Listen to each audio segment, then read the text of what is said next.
85% of them at least are going to travel with veins by the same name. Okay?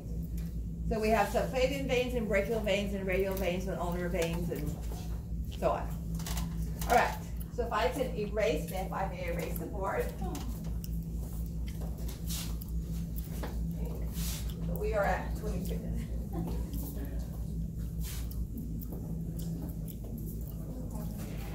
So again, I'm just going to draw the right side because the left side is exactly the same, except that the left subclavian comes directly off of the arch of the aorta instead of the brachiocephalic trunk.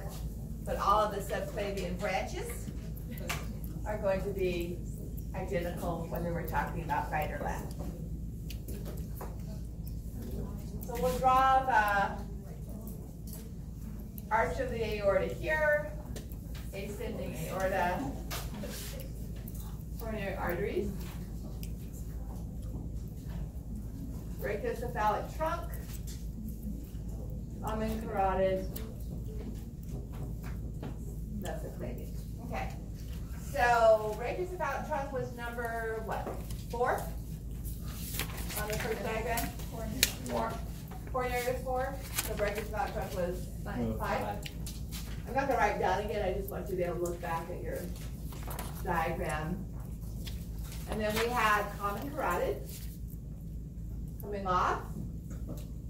And we had vertebral. Okay? So here's the common carotid, and here's the vertebral.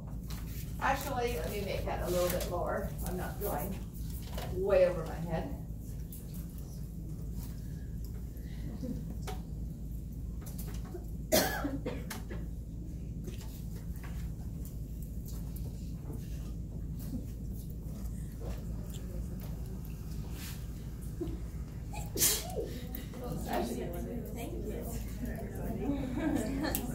I'm so flattered. Yeah, I know. Seriously.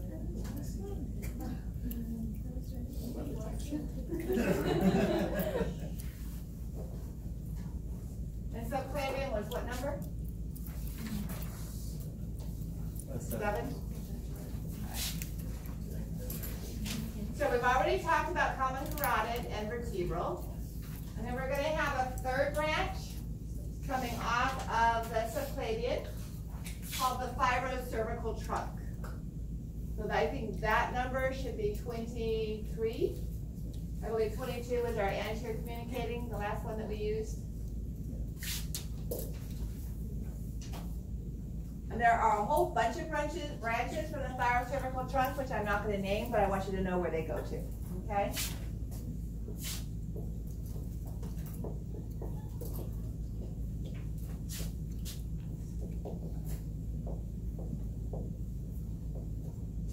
So that would be this vessel right here, right there. And it's going to send branches to the thyroid gland. It's going to send branches to the muscles of the neck. It's going to send branches all the way down to the back to the muscles of your shoulder, if you remember supraspinatus and infraspinatus muscles. Okay? So it kind of does the neck and all the shoulder area. In fact, some of these muscles from the fibrocervical trunk will anastomose with other muscles around the shoulder. So if there's a blockage in the subclavian, you can still get blood flow down into your upper extremity. Okay? Similar to the anastomosis we had in the brain, but that we don't have in the heart, which is where we really, really need it. So that's our fibrocervical trunk. And then as we continue the subclavian here, it passes deep to the clavicle.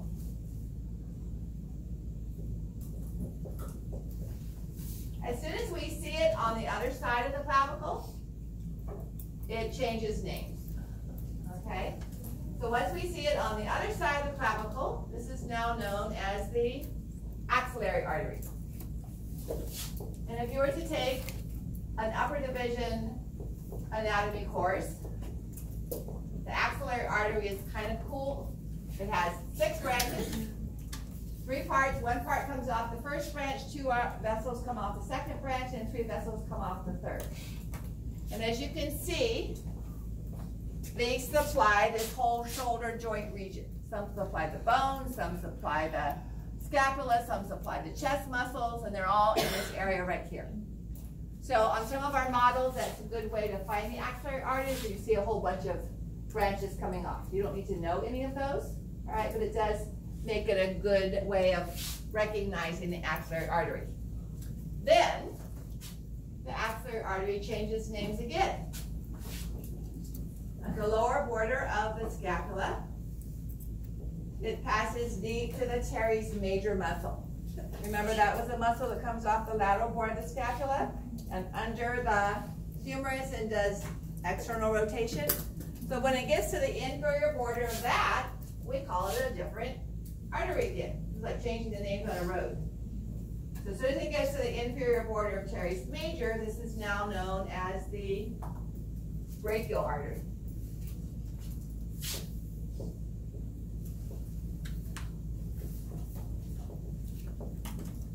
And brachial artery supplies the arm. There is a deep branch to it that supplies the posterior arm, but we're just going to learn the brachial artery, okay, not the profunda brachial. And it's the brachial artery that you're listening to when you take someone's blood pressure. So right up here, where you compress it, you can feel the brachial pulse by kind of pushing here and rotating until you capture the radial artery against the humerus, and you can find a pulse there, all right? A week from today when we look at blood pressure, we'll talk a little bit more about that. Just above, just proximal to the elbow, the brachial artery divides, and I'm going to make the brachial artery really short here so I have room to draw it on the board without getting all the way down to the bottom. So we're going to have a very short brachial artery. And then it divides into radial and ulnar arteries. Which bone is the most lateral? Radius or ulna? Radius. So the lateral artery is our radial artery.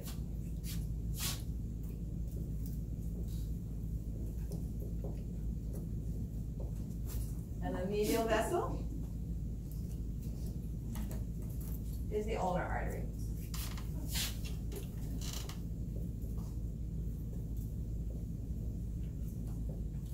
Okay. And then that leads down. So here's the brachial artery, radial and ulnar. There's lots of branches again because we're at the elbow joint. We have a lot of collateral branches that you don't have to worry about supplying the bone around the ulna. And then we get to the hand. And the radial and ulnar arteries form two arches that supply the hand. Our blood vessel model often shows three. Well, there's two, okay? One is deep and one is superficial. So one you can see just when you take the skin off, and the other one you have to dissect through the palmar fascia and get to the deeper muscles to see that, all right? So the more superficial palmar artery is longer. By longer, I mean it's closer to the fingers. So, and then most of it comes from the ulnar artery, all right? So we're going to draw the superficial artery, arch, suprapalmar arch. And then I'm going to draw this very, very narrow. Because most of the blood supply of the superficial palmar arch comes from the ulnar artery. So 28 is going to be superficial palmar arch.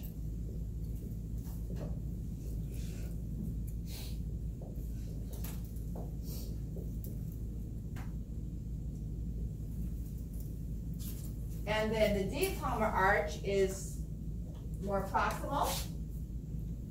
And most of that blood supply comes from the radial artery. Okay? So 29 is going to be deep palmar arch.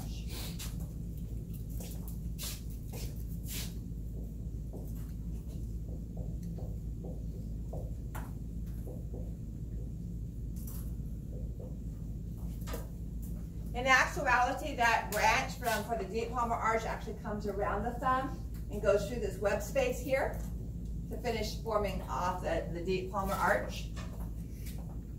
So right here, it's actually coming through that web space. And then we have, coming from superficial, we have common digital and digital proper arteries that we're not going to worry about, okay?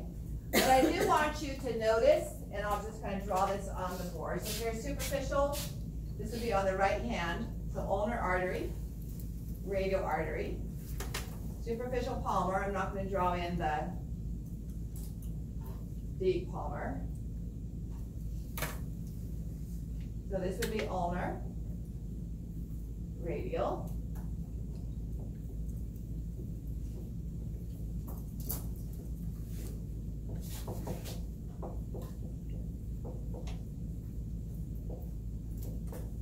and then most of our common digital arteries come off of the superficial palmar, and then they split.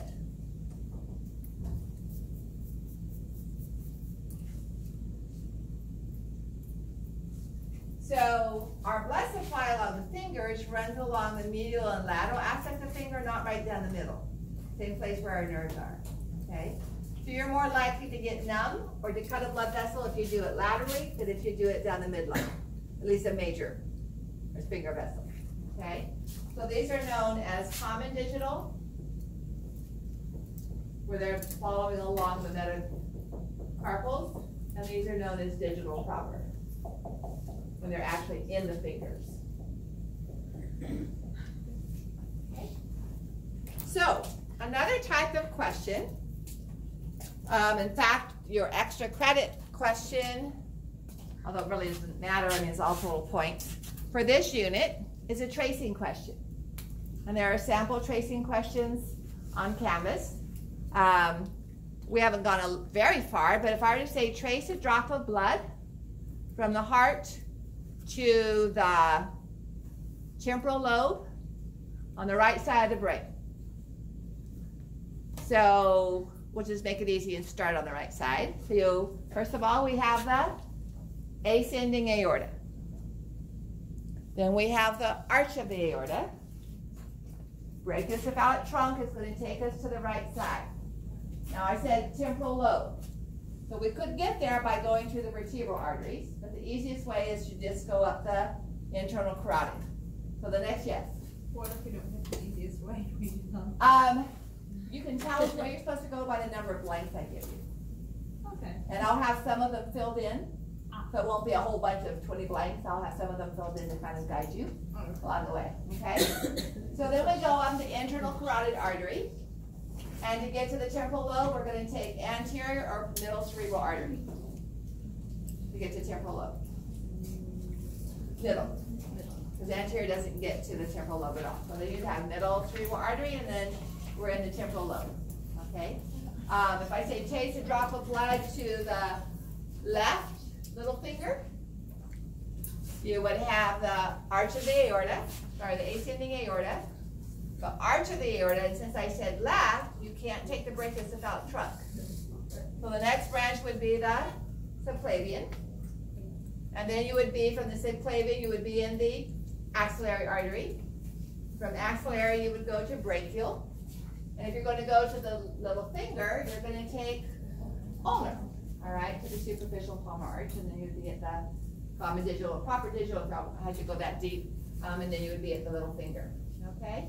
So those are some basic tracing questions, and that's also where it's very helpful to have the stick-figure type of blood vessels drawn out, because then you can just look at that instead of trying to visualize it all the way through. You can just look at your drawing and name the vessels as you go through. All right, so that's a good exercise to practice, and we'll look at various examples.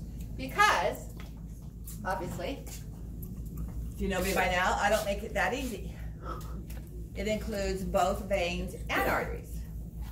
So I'll say trace a drop of blood from the top of the big toe to the stomach. So you're going to take the veins back to the heart, and then I usually let you ignore the circulatory system for the lungs, and then out the aorta to the stomach.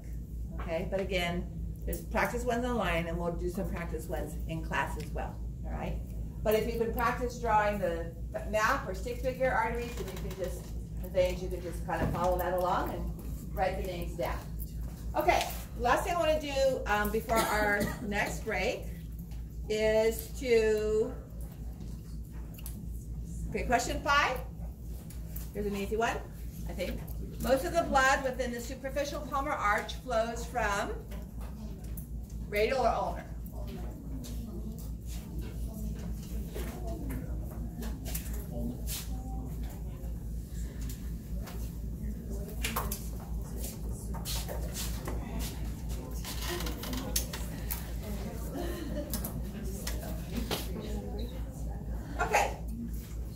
like to erase the board. And what we're going to do is look at the vessels that come off of the subclavian to supply the chest or the aorta. Okay? And then that will bring us to the diaphragm. And we'll take a break and give you some lab time to study the cross vessels to the brain or the upper limb or some of our circulatory trees.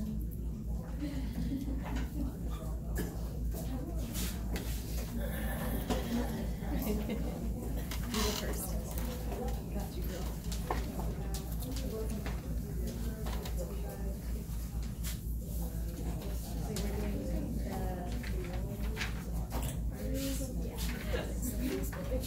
What was that? Okay, never mind. I was asking if you were recording and Yeah. you were giving a class.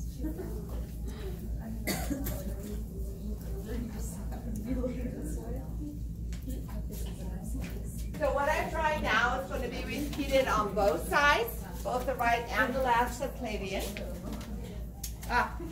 Question, yeah, we haven't done all the ones for that, so let's come back to that. And this looks confusing. So let me draw it first, okay? So what we're trying to do is supply blood to the chest wall. Those are intercostal arteries. So we do that with two sets, coming off of the inferior aspect of the subclavian. We have a vessel that travels down towards the diaphragm. And this actually, I've drawn it too far apart. These are actually only about 2.5 inches apart, okay? So on either side here, I've drawn it about 18 inches apart. And they're on either side of the sternum. I just, because of the other structures I have there, I can't make it too confusing. So let me show you the deep surface of the chest wall.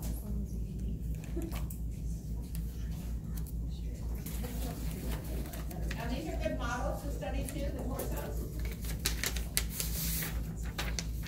So this only shows one. But you can see this artery coming down, not more than an inch or so lateral to the sternum. Okay? It's coming off of the subclavian. And there'll be another one on the left side. And these are known as the internal thoracic arteries. So that would be question 30 for us. I mean, number 30.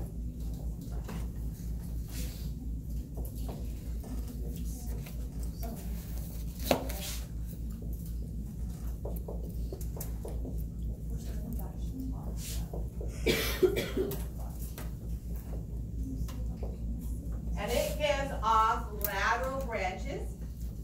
We eventually will supply the diaphragm, but we're not going to go that far, okay? Internal thoracic. So all of these branches that are given off lateral are running between the ribs. And they're running laterally between the ribs. These are known as the anterior thoracic arteries.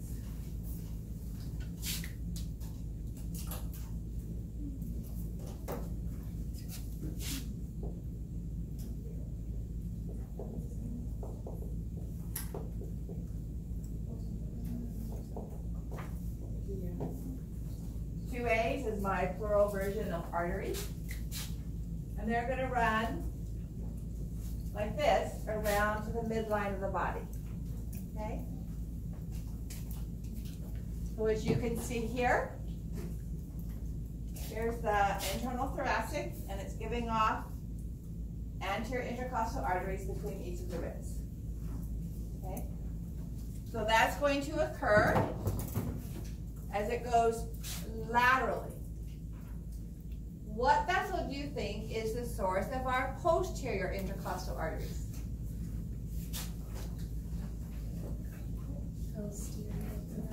What's the only posterior vessel we have up there on the board?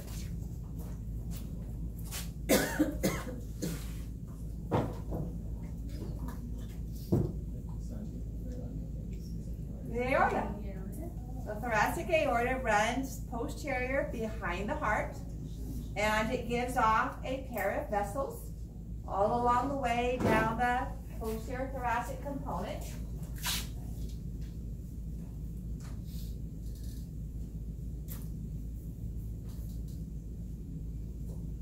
And those are going to meet the right and the left anterior intercostals right in the midline. Okay, without any big fanfare, we wouldn't be able to tell the difference. And so this is 32. Thoracic aorta was already, I think, 3. So these are, whoops, sorry guys, anterior intercostal. And these are posterior intercostal arteries. And they meet together in the mid-axillary line. So one of the models that we have to study, and Jeff has been instrumental in ordering a few new ones, of which we have one in this room. But you can find these online if you look up wire cardiovascular model, okay? Because of all these wires. You can imagine this gets put together by hand. So they get to be a little expensive, or a lot. Veins obviously on this side and arteries on this side. Here's the internal thoracic artery coming off of the subclavian. And here would be the anterior intercostal vessels. And if we turn it around to look at the back, here are the posterior intercostals coming off of the posterior surface of the aorta, the thoracic aorta. Same thing would happen on this side as this side is devoted to veins. Okay?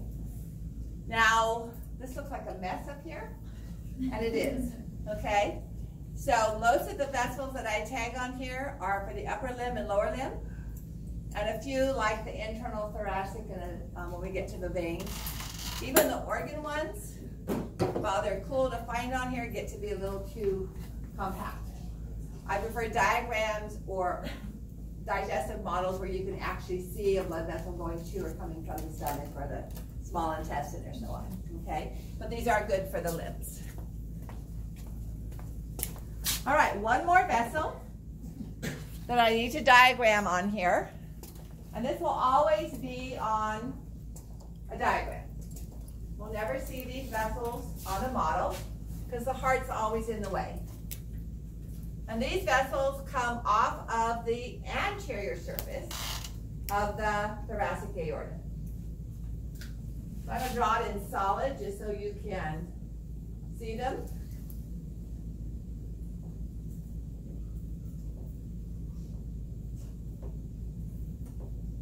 So they're carrying oxygenated blood, and they branch off of the anterior surface of the thoracic aorta. So these would be number 33.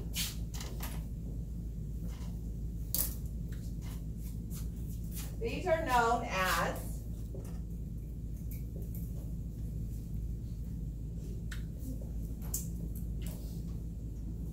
bronchial arteries. What do you think they do? They carry oxygenated or deoxygenated blood? To where? To the lungs. All right, so why do we need that to happen?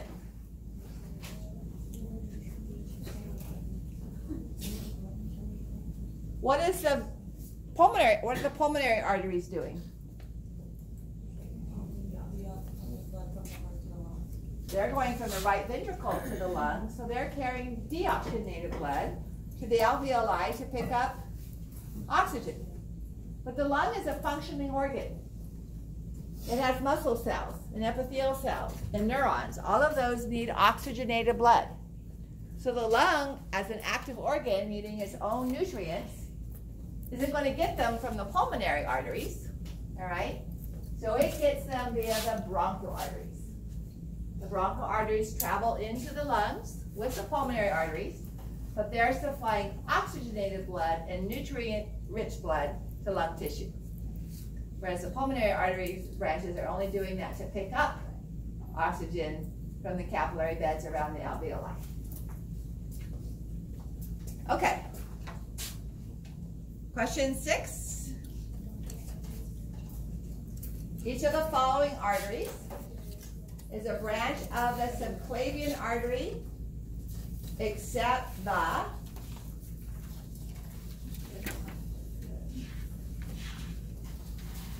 one correct answer.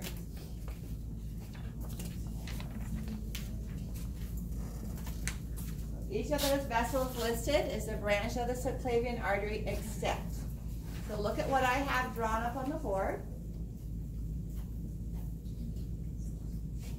See where you can find each of those, if you can.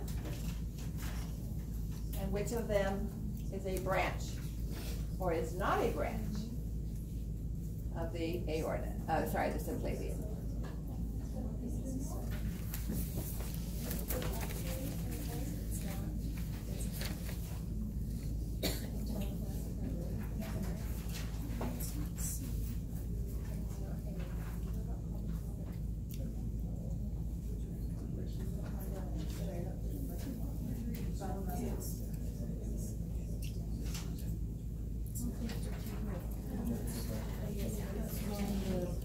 So what are you thinking? Common carotid. Internal thoracic is a branch. We just drew it. Vertebral artery is a branch. It's up there, although it's not labeled. Thyrocervical trunk is a branch. Axillary artery is what the subclavian becomes, so it's a terminal branch. Common carotid is going to be a branch of brachiocephalic trunk, not the subclavian, or it's off of the aorta directly. So on the right side, it's a branch of brachiocephalic trunk. On the left side, it's a branch of the aorta. It doesn't come off of the subclavian. So if we follow, come back over here to the right side. The blood flow out the ascending aorta can go either out the common carotid or out the subclavian. Those are both terminal branches of the brachiocephalic. So subclavian is a branch of brachiocephalic. Common carotid is a branch of brachiocephalic, but not of each other. Alrighty? Okay. So let's stop there. And let me explain this diagram to you, because I use it sometimes on quizzes and it looks overwhelming at first. So here's the sternum. Here's the thoracic aorta. So what would this artery right here be, if you can follow the line? Just lateral to the sternum is your internal thoracic artery. Okay? It's going to give off anterior intercostal. Here's the thoracic aorta. It's going to give off posterior intercostal, and the two will meet kind of in the mid-axillary line up and down the side of the body. Okay?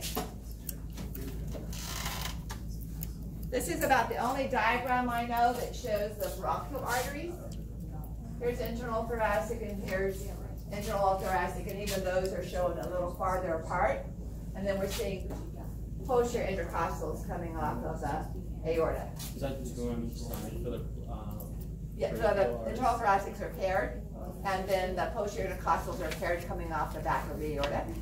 And then we just have a single set, not pairs, of anterior intercostals coming off of each internal thoracic. So it takes both the left and the right to supply anterior thoracic on left and right sides. Okay? So when we come back from a study break, we'll start with the diaphragm. So you're welcome to look at the wire models, the brains with the blood vessels, the skulls over here, and I'll go next door if they're available, if they're in lab time. See if I can borrow more of the skulls. You can see vertebral, a common carotid, an internal carotid, an external carotid, and those branches on those two skulls that I looked at there. Okay? For the upper limb, you can look at muscle models. Those are only going to show arteries, and that's all we've talked about so far. Or you can look at the wire models. There's more back there on the shelf. If you want to see the palmar arches, you can look here. In fact, you can look at, I never test on these because it's just too much stuff. Too many veins that we don't even name, but this does show a good view of the superficial and deep palmar arches. Okay, so you want to look at those for that. And then we'll stretch back with you in about 30 minutes. All right, and come back, see how that's going, and then come back and do the abdominal region. Okay?